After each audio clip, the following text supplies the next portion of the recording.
Through the 50s, the factory racing department had tried various radical solutions, even though the only thing that could really have put the Nortons back on top was a four-cylinder engine of their own.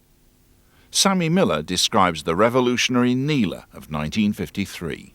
Well, this was another Joe Craig, Artie Bell principle that they tried to get the frontal area down.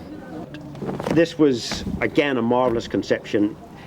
Unfortunately, it was banned. They ran it in the Northwest 200, very close to my heart, because I was a little boy up at the Northwest 200, and the great Ray-Am was racing this secret flying fish, as they called it, and a little boy in this hedge watched it coming flying past, and it gave me a great thrill in 1984 when I took it back after I rebuilt it and did some laps again.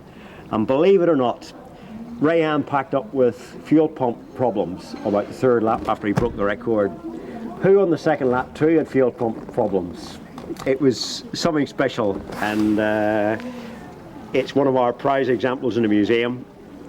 And again, when Norton were trying all sorts of ideas. After it was banned, they ran it in the TT, they ran it in the Dutch, and then they weren't allowed to race it in the TT because the ACU said, you know, they had to expose the wheels and stuff. Then they went to Montlhéry, where I was last weekend, and where I took it last year, and we ran it around the bank circuit.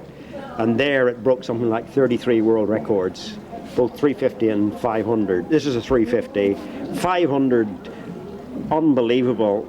They lapped at 133 miles an hour for an hour, and for 7 hours they averaged 120.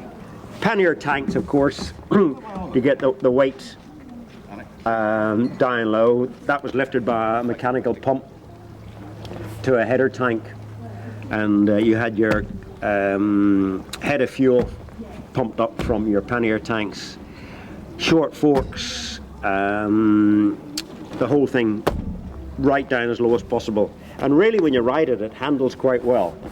It's amazing once you get used to it. You can really flip it about, and it was good at Montlhéry last year.